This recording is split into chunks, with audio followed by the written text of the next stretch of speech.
Democratic people party chairman George Mathew അതിദാരുണമായി കൊല്ലപ്പെട്ടു. ഇന്നലെ അർദ്ധരാത്രിയാണ് നാടിനെ നടുക്കിയ സംഭവം നടന്നത്.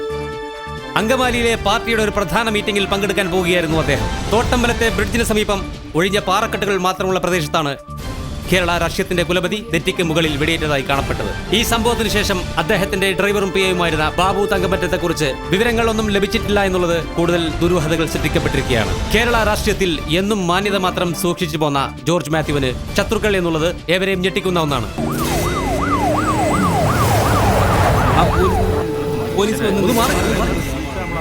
ഒന്ന് മാറി നിൽക്കണം.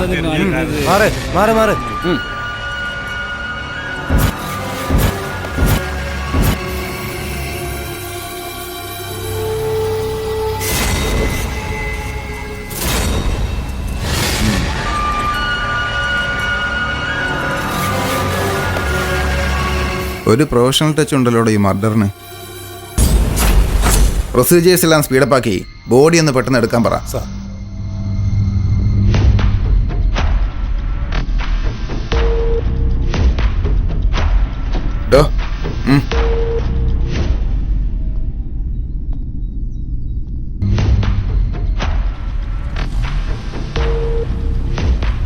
കോഴിക്കോട് താലൂക്ക് കൊടിയത്തൂർ ദേശം കൊടുമ്പുഴ അംശം ചിന്നക്കാട്ടിൽ ജോർജ് മാത്യു സൺ ഓഫ് ചിന്നക്കാട്ടിൽ വർഗീസ് ജോർജ്, വൈഫ് ഓഫ് പെരിയങ്കണ്ടത്ത് മേരി ജോർജ്, 51 വയസ്സ്, 5 അടി 7 ഇഞ്ച് ഉയരം, വെളുത്ത നിറം, വെളുത്ത കതർ ഷർട്ടും വെളുത്ത മുണ്ടും ധരിച്ചയാൾ.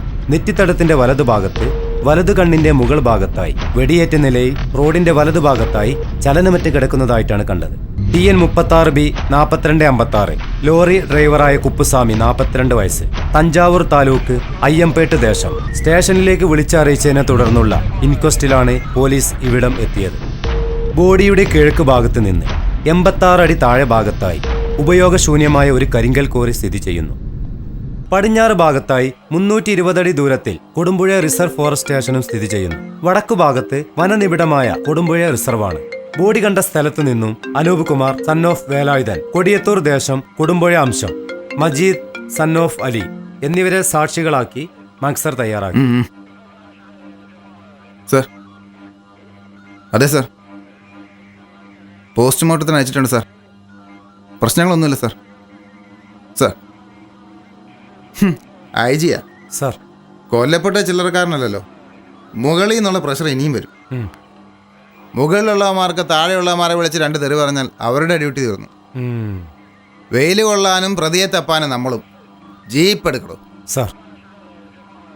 സർ, ഞാൻ KDP പാർട്ടിയുടെ ജില്ലാ സെക്രട്ടറി, പേര് പ്രദീപ്.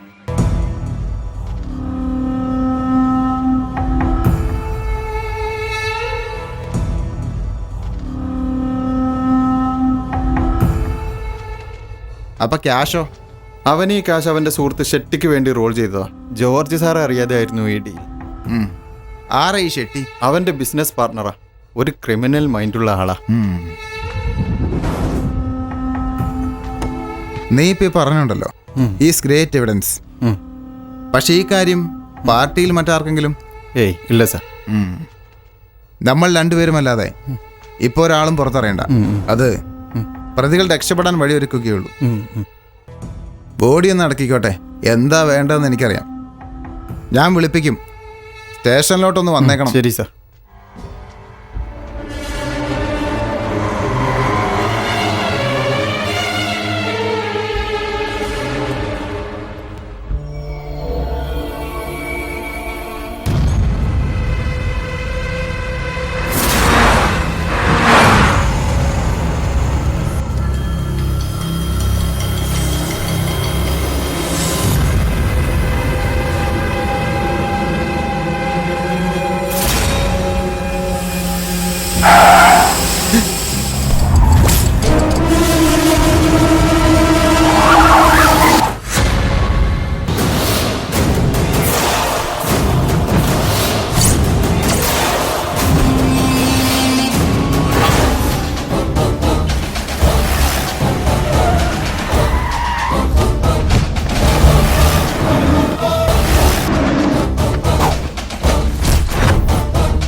ഷെട്ടിക്കെതിരെ ശബ്ദിച്ച ഒരുത്തനും കഴുത്തിന് മുകളിൽ പൂട വെച്ച ആ സാധനം പിന്നെ ആവശ്യം വരാറില്ല.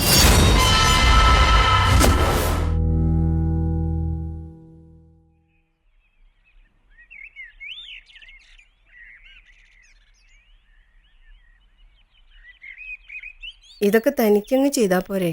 അത് പറ്റില്ല. ജോർജ് സാറിന്റെ സൈൻ വരേണ്ട സ്ഥലങ്ങളിലെല്ലാം ഇനി മാഡത്തിന്റെ ഒരു നോട്ടുണ്ടായിരിക്കും.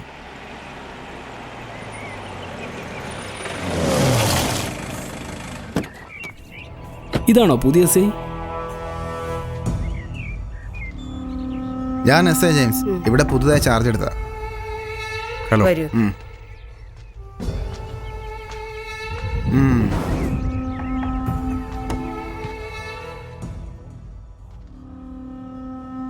മേരി ജോർജ് അല്ലേ? ഒരു ടെൻഷനും വേണ്ട. ഇത് ചെയ്തത് ആരായിരുന്നാലും അവനെ ഇവിടെ മാഡത്തിന് മുന്നിൽ കൊണ്ടുവന്ന് നിർത്തിത്തരും ഞാൻ. ഇത് ജെയിംസിന്റെ വാക്കാ. ജോർജ് സാറിനെ കുറിച്ച് ഞാൻ പഠിച്ചിടത്തോളം ഹീ ഈസ് ഇന്നസെന്റ്. കറകളഞ്ഞൊരു വ്യക്തിത്വത്തിൻ്റെ ഉടമ. ഇങ്ങനെയുള്ള സാറിന് ശത്രുക്കളായിട്ട് ആരെങ്കിലും, ഐ മീൻ പാർട്ടിയിലോ അതോ പുറത്തോ? ഇന്നലെ കണ്ട പാർട്ടി സെക്രട്ടറി പ്രദീപിൻ്റെ ബോഡിയിലും ഞങ്ങൾക്ക് ഒരുപാട് സംശയങ്ങൾ ബാക്കി വെച്ചിട്ടുണ്ട്. സാറിൻ്റെ PA ബാബുവിനെ ഈ സംഭവത്തിന് ശേഷം കണ്ടവരേയില്ല. ഇനി അവൻ്റെ പെരുമാറ്റത്തിലെവിടെയെങ്കിലും? ഒരിക്കലുമില്ല. ഞാൻ ജോർജേട്ടനെ കാണുന്നത് മുതൽ കണ്ടു തുടങ്ങിയത് അവരെയെല്ലാം. ഒരു പാർട്ടി മെമ്പേഴ്സിനെ പോലെയല്ല, ഒരു കുടുംബത്തെ പോലെ കഴിഞ്ഞു വന്നവരാ ഞങ്ങൾ. അവരെയൊന്നും... ഓക്കെ, സാറിൻ്റെ സംസാരത്തിൽ നിന്ന് ആരെങ്കിലും ഭയപ്പെടുന്നത് പോലെയോ ശത്രുക്കളെക്കുറിച്ചോ എന്തെങ്കിലും ഒരു ക്ലൂ? എല്ലാം തുറന്നു പറയുന്ന പ്രകൃതമായിരുന്നെങ്കിലും അത്തരമൊരു കാര്യം സംസാരിക്കാനോ എനിക്ക് ചോദിക്കാനോ ഉള്ള അവസരമുണ്ടായിട്ടില്ല. പക്ഷേ അന്നത്തെ ദിവസം പുറത്തു പോയി വന്ന ഏട്ടൻ്റെ മുഖത്ത് പതിവില്ലാത്തൊരു തെളിച്ചക്കുറവ് ഞാൻ കണ്ടിരുന്നു. എന്നിട്ട് എന്താണെന്ന് ചോദിച്ചപ്പോൾ ടൗണിൽ പാർട്ടിയുടെ ഒരു എമർജൻസി മീറ്റിംഗ് ഉണ്ടെന്ന് പറഞ്ഞ് പെട്ടെന്ന് ഇറങ്ങുകയായിരുന്നു.